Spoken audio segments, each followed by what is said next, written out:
Сізге бұл сезім таныс па? Үнемі сіздің жаныңыздан кетпейтіндей болып, зәрдің иісіне ұқсайтын мазасыз, жағымсыз иіс. Бұл иіс адамға кейде түсініксіз болып көрінеді. Сіз душ қабылдайсыз, өзіңізді мұқият жуасыз, таза әрі үтіктелген киім кисіз, күнделікті гигиеналық құралдарды дұрыс пайдаланасыз.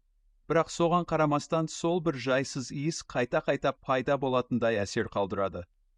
Адамға тіпті кейде бұл иіс сырттан емес, өз денесінен шығып тұрғандай сезіледі. Мұндай жағдай көбіне ешқандай нақты себепсіз кенеттен пайда болғандай көрінеді.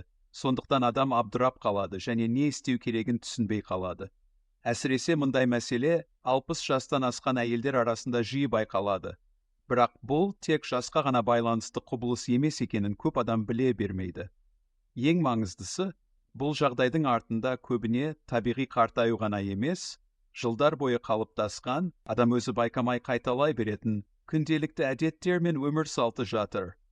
Сол ұсақ көрінетін, бірақ тұрақты түрде жасалатын әдеттер уақыт өте келе ағзаның табиғи тепе теңдігін бұзып, тазалық сезімін әлсіретіп, адамның өзіне деген сенімділігін азайтып, ішкі жайлылықты төмендетуі мүмкін. Мұндай тақырыптар туралы көп жағдайда ашық айтылмайды. Бұл өте нәзік әрі кей адамдар үшін ұят болып көрінетін мәселе. Сол себепті көптеген әйелдер бұл жайлы ешкіммен сөйлеспеуді жөн көреді. Тіпті жақын адамдармен де бөліспейді. Олар бұл жағдайды іште сақтап, өз бетімен шешуге тырысады. Біреулер иісті жасыру үшін әтірді жиі қолданады. Біреулер күніне бірнеше рет киім ауыстырады. Ал енді біреулер мұның бәрін табиғи процесс деп қабылдап, жасқа немесе ағзаның өзгерісіне ғана сілтейді. Бірақ шын мәнінде жағдайды тереңірек түсінсе, көп жағдайда оны айтарлықтай жақсартуға болатыны анықталады. Ол үшін тек өз ағзасына және күнделікті күтімге көбірек назар аудару қажет. Ең бастысы, мұндай иістің пайда болуы ұят немесе масқара нәрсе емес екенін түсіну керек. Бұл ағзаның сізге беріп тұрған белгісі. Яғни дене сізден көбірек қамқорлықты, дұрыс күтімді және кейбір әдеттерді қайта қарауды сұрап тұр. Адам бұл сигналды ертерек түсінсе, жағдай түзету соғұрлым жеңіл болады.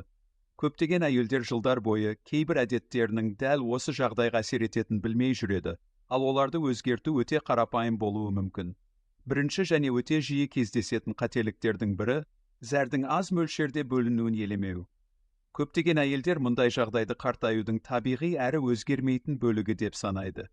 Олар бұл туралы ойланбауға тырысады, кейде тіпті ұялып ешкімге айтпайды. Мұндай жағдайлар көбіне күлген кезде, жөтелгенде, түшкіргенде, ауыр зат көтергенде немесе кенеттен қозғалғанда байқалады. Алғашында бұл өте аз мөлшерде болады, сондықтан адам оған мән бермейді. Киім сырттай құрғақ көрінеді, белгі жоқ сияқты. Бірақ шын мәнінде матаға сіңген аз ғана ылғалдың өзі уақыт өте келе үлкен мәселеге айналуы мүмкін. Өйткені зәрдің өте аз мөлшері де іш киім мен киім талшықтарына сіңіп қалады. Ал ол жерде ұзақ уақыт тұрса, бактериялардың көбеюіне қолайлы орта пайда болады. Бұл процесс адамға бірден байқалмайды, себебі ол баяу жүреді. Уақыт өте келе сол бактериялар жағымсыз иістің негізгі себебіне айналады. Ең күрделісі, адам өзі бұл иіске үйреніп кетуі мүмкін. Яғни иісті бұрынғыдай анық сезбей қалады. Ал айналасындағы адамдар керісінше, оны әлдеқайда тез әрі анық байқайды. Көп жағдайда әйелдер бұл иістің себебін басқа жерден іздей бастайды. Мысалы, олар кір жуғыш ұнтақтың сапасын, үйдің тазалығын, бөлменің желдетілуін немесе киім матасының сапасын күмәнге алады. Кейде тіпті судың сапасына дейін ойлайды. Бірақ шын мәнінде мәселе көбіне денеге өте жақын, күнделікті әдеттерде жатады. Тағы бір маңызды фактор – ылғалдың мата ішінде ұзақ сақталуы. Ылғал мен жылу бірге болған кезде бактериялар өте тез көбейеді. Бұл әсіресе синтетикалық немесе ауа өткізбейтін маталарда жылдам жүреді. Сондықтан киім сырттай таза көрінсе де, оның ішінде жағымсыз процестер жүріп жатуы мүмкін. Уақыт өте келе иіс тіпті киімді ауыстырғаннан кейін де сақталуы мүмкін сияқты әсер береді. Кейбір әйелдер үйде жүргенде бір киімді бірнеше күн бойы киіп жүре береді, егер ол көзге таза көрінсе. Бірақ бұл үлкен қателік болуы мүмкін, себебі киім көзге көрінбейтін ылғал мен терді сіңіреді. Сол себепті гигиена тек жуынумен ғана емес, киімнің тазалығымен де тікелей байланысты. Екінші жиі кездесетін қателік, Өте күшті, хош иісті сабындарды шамадан тыс қолдану. Көп адамдар бала кезінен бастап иісі күшті болса, соғұрлым жақсы тазартады деген түсінікпен өседі. Сондықтан ванна бөлмесінде түрлі хош иісті гельдер, сабындар, душқа арналған құралдар жиі кездеседі.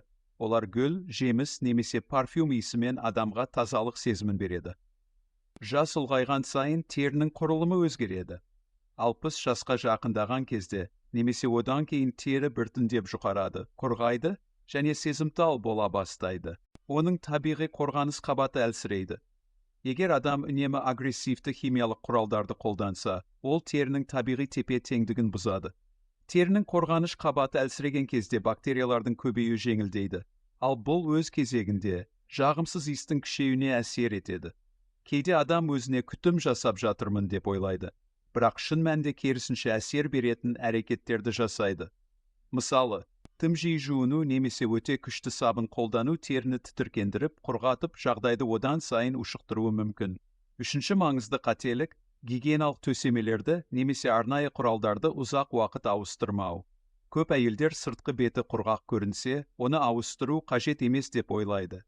Бірақ ішкі қабатта ылғал жиналып, бактериялар үшін өте қолайлы орта қалыптасады. Бұл иістің біртіндеп күшеюіне әкеледі, әсіресе күннің соңына қарай. Төртінші қателік синтетикалық іш киім кию.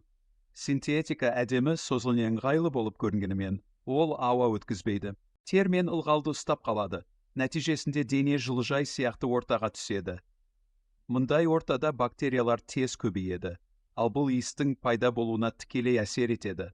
Керісінше мақта матасы ауаны жақсы өткізеді және терінің тыныс алуына мүмкіндік береді. Бесінші қателік суды аз ішу. Көп әйелдер жиі дәретханаға бармау үшін немесе ыңғайсыздықты азайту үшін суды аз ішеді. Бірақ бұл кері әсер береді. Су аз болған кезде зәр қоюланады. Оның иісі күшейеді, ал ағзадағы қалдықтар дұрыс шығарылмайды. Бұл жалпы денсаулыққа да әсер етеді. Әлсіздік, құрғақтық және жайсыздық пайда болады. Алтыншы қателік ұзақ уақыт қозғалыссыз отыру. Қан айналымы баяулаған кезде ағзада ылғал жиналады, ал бұл бактериялардың көбеюіне мүмкіндік береді. Әсіресе үйде ұзақ уақыт бір орында отыру немесе қозғалыстың аз болуы бұл жағдайды күшейтуі мүмкін. Жетінші қателік үй киімін сирек жуу. Тіпті киім таза көрінсе де, ол тер мен ылғалды сіңіреді. Уақыт өте келе бұл да иістің пайда болуына себеп болады. Сонымен қатар стресс пен ішкі күй де үлкен рөл атқарады. Адам күйзелісте болған кезде дене көбірек терлейді. Гормондық тепе-теңдік өзгереді, ал бұл да иіске әсер етуі мүмкін. Тамақтану да маңызды. Ащы тағамдар, кофе, сарымсақ және пияз иісті күшейтсе, көкөністер мен су керісінше жағдайды жақсартады. Ұйқының жеткіліксіздігі де ағзаның қалпына келуін баяулатады. Ең маңыздысы өз денеңізге қамқор болу. Жас кедергі емес. Керісінше, дұрыс әдеттерді енгізу арқылы жағдайды айтарлықтай жақсартуға болады. Кішкентай өзгерістер. Дұрыс іш киім таңдау, жеткілікті су ішу, жұмсақ гигиена, киімді жиі ауыстыру бәрі бірге үлкен нәтиже береді. Әрбір әйел кез келген жаста өзін таза, сенімді және жайлы сезінуге лайық.